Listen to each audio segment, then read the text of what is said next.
Hello, my name is Ben, And my name's Josh. and welcome back to FPL Graduates. Welcome back to another video. It's another quick turnaround time into game week 15. The game weeks are coming thick and fast. Let's get into those transfer targets and who we think you should be transferring into your FPL teams. Okay then, so yeah, it's going to be a bit of a quick fire video. A lot of these assets might have featured in maybe last week's episode or the episode before, but it's for good reason because they have decent long-term fixture runs that we're going to want to target.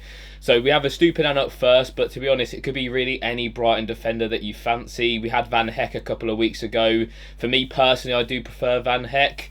A Stupinan could offer you a little bit more attacking threat, although it's definitely not as much as what we've seen in seasons gone by.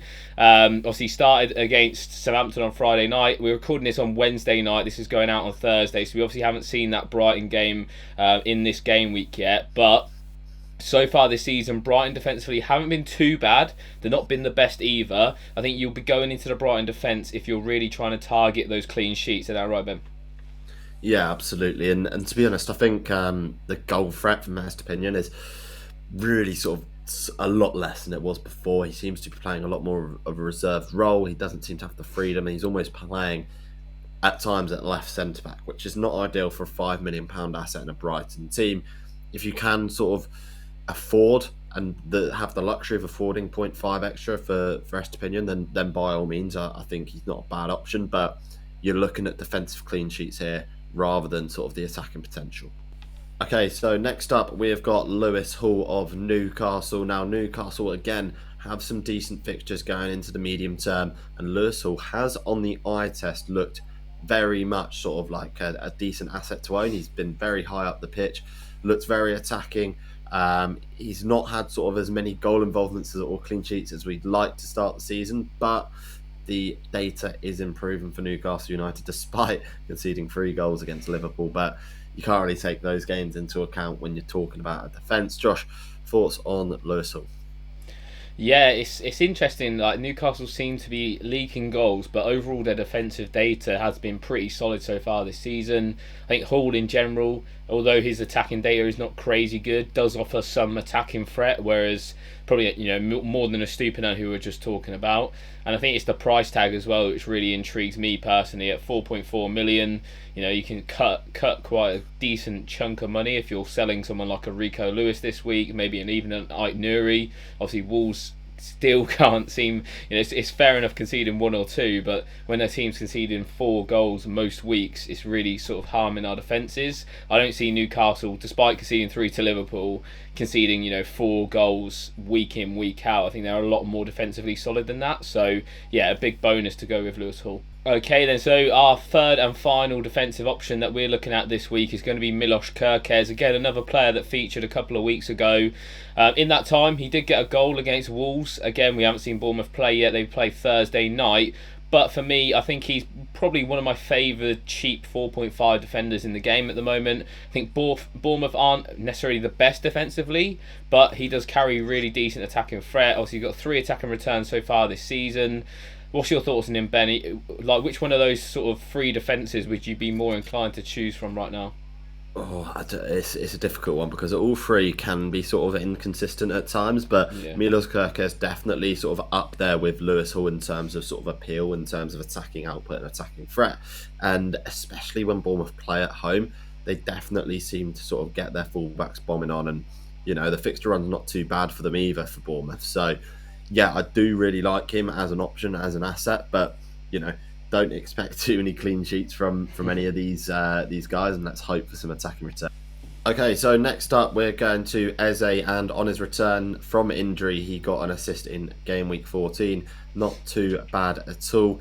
Minutes managed just a little bit, but going forward, definitely a decent option if you can potentially sort of bench him for those tougher games. Then I think he's definitely worth the investment. Obviously, you've got to keep an eye on those minutes that are being managed over the shorter term, but in the medium to long term, I don't think you can actually go too wrong with Eze. There's not actually sort of too many other options at that price point, maybe sort of Matoma, someone like that, but if you've already got Brighton coverage, you may want to sort of spread and negate the risk slightly there with your investments. Eze could be a decent option to go for. Yeah, definitely agree with him. I think you make the really valid point as to why he's on this list with such difficult fixtures. Is that price tag is just really sort of attractive. Obviously, a lot of managers with Mbumo still.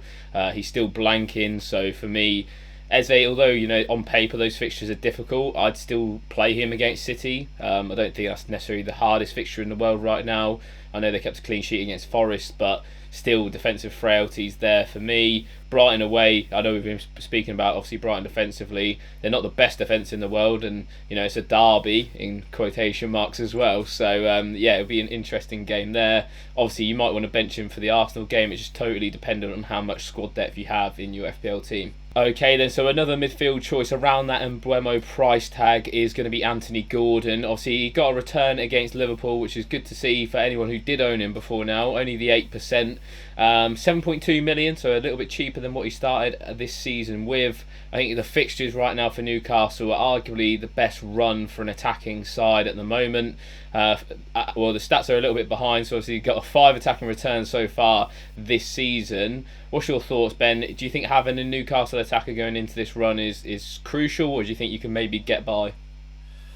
You could potentially get away with it, but I think it's unlikely you're going to be able to get away with it just because the fixtures are so good and Newcastle can score 3 or 4 against anyone in the league. We saw that this game week in particular. I think Anthony Gordon's not a bad option. Let's hope his form now can kick on and improve a little bit from the Liverpool game, because he was struggling just a little bit, and there were question marks about whether he should be starting in that Newcastle team. So let's hope over the short term he can sort of make sure that he puts in those performances, because when he is on form, he's at that price point, he'll make a mockery of it. So yeah, don't mind Gordon at all. Don't mind really sort of having at least one Newcastle attacker going into this fixture run after that game away at Brentford. Okay, so next up is Morgan Rogers of Aston Villa, and another goal in the previous game week, which is fantastic to see, and a bit of debate on whether he gets the assist or not as well. At the moment, he won't get that assist, but let's wait and see in those finalised points. At his price point at 5.3 million, you really cannot go wrong at all. If you're on a little bit of a budget, I think he's the best option for anyone below 6 million, especially with the fixture run that Aston Villa have got coming up. He seems to be crucial for them when he's playing. He's almost certainly the first name on the team sheet. We know we saw some doubts this game week on whether he was going to start. I think Unai Emery has made sort of a point. He starts every game, and he started every game of the season, including Champions League. So, he's crucial, and he's getting attacking returns ticking along quite nicely. And he's fairly low owned at the moment, so can't complain too much at all with him. Yeah, it's the price tag for me. Like, if he's basically like a £6.5 million asset priced at 5.3 million, which is fantastic value for money. Even the ownership is sort of a bit skewed because a lot of managers will bench him most weeks. Like myself, I benched him this week at home to Brentford. A good fixture on paper, but you tend to just bench him because of the price tag. But he's shown in multiple occasions that he can score, 1, against anyone, and 2, quite frequently as well. So yeah, a really nice option. Unlucky not to come away with a double-digit haul against Brentford. And I think, for those next 2 fixtures, you've got 2 really good fixtures there from an attacking point of view. Even City, like I mentioned with Eze, you could potentially play him in if you've got some tough fixtures around your team as well. So yeah, a really nice option, and probably my favourite midfield option out of the 3. Okay, then so on to some forwards now. Obviously, there's been an absolute crazy amount of benchings this week with like Nicholas Jackson, for example. I wouldn't be looking to ship him out just because he got benched against Southampton. I think it was more of a precautionary thing. He was on those 4 yellows. They've got Spurs at the weekend. They're obviously going to want Nicholas Jackson for that. And let's face it, they didn't really need him, scoring 5 away at St Mary's. Evan Nilsson, though, is probably one of my favourite forward options at the moment. He's coming in at £6 million, which, to be honest, you can't get much more for less. Only probably Strand Larsen and Liam Delap are cheaper than him right now. Ipswich away, West Ham at home the next 2. You can even argue United away is not the hardest fixture for most teams who are good going forward, like Bournemouth are. 4 goals, 4 assists. Yes, 3 of those assists were penalties won at the weekend, but you can't complain too much. The only negative that I would say about Evan Nilsson is he doesn't have that sort of set piece or penalty threat, but you are only paying £6 million, so there's a bit of a trade-off there. What's your thoughts on him, Ben? Because I think he's really coming to light so far this FPL season. So I think Evan Nielsen is a fantastic FPL option at that price point. You can't really ask for too much more, and I don't think for a £6 million asset you can expect sort of the penalties as well, because that's absolutely ridiculous. And yeah, he's playing really well, and I keep going on about this. Bournemouth, when they play at home, are really fantastic, and Evan Nielsen is probably sort of the focal point of that attack in terms of receiving all of those chances. You can see that there from the XG and XA statistics, that he's not sort of involved in the wider play, but he's just finishing the chances, and that's all you can ask for from a striker that you're looking to pay £6 million for in FPL. It's an absolute bargain, really. Okay, and finally we've got Alexander Isak, who I myself sold this week, and it's not been the best decision with him scoring an absolute worldie against Liverpool, but there we are. That is typical FPL. I do think in an upcoming game weeks he's going to be really sort of important to own, and myself, I'll probably wildcard him back in, so I won't worry too much about that. But yeah, he's looking in fantastic form. The expected goal involvement statistics are really, really good for Alexander Isak, and the fixtures are turning really good for them now. So I do think in terms of bringing in a striker for your team at 8.4 million, you can't go wrong with Isak, and I'd say he's almost sort of up there in terms of good value with any other striker in FPL at the moment. Yeah, definitely agree. I kept him, and I was debating benching him, which I'm very glad that I didn't in the end. Obviously, coming away with that double-digit haul against Liverpool. Probably wasn't really expecting too much. I basically played him for that penalty advantage that I was discussing with Evan Nielsen, and he obviously has that. And I think that's what you'll get with him. Like, he's got the ability to score against anyone because he is that good. So going into this nice run of fixtures, hopefully Newcastle can turn the style on against these lower opposition. It's been a bit of a problem throughout this season. If we cast our mind back to when we owned Isak at the start of the season, Southampton at home didn't really get much from him. We got an assist, but they went down to 10 men. West Ham at home, again, a similar story where they lose 2-0. So hopefully they can do it against this lesser opposition in these easier, quote-unquote, fixtures.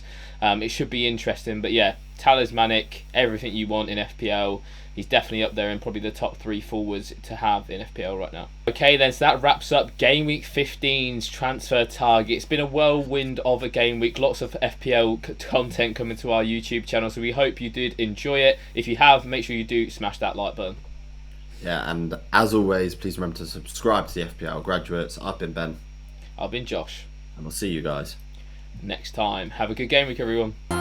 So you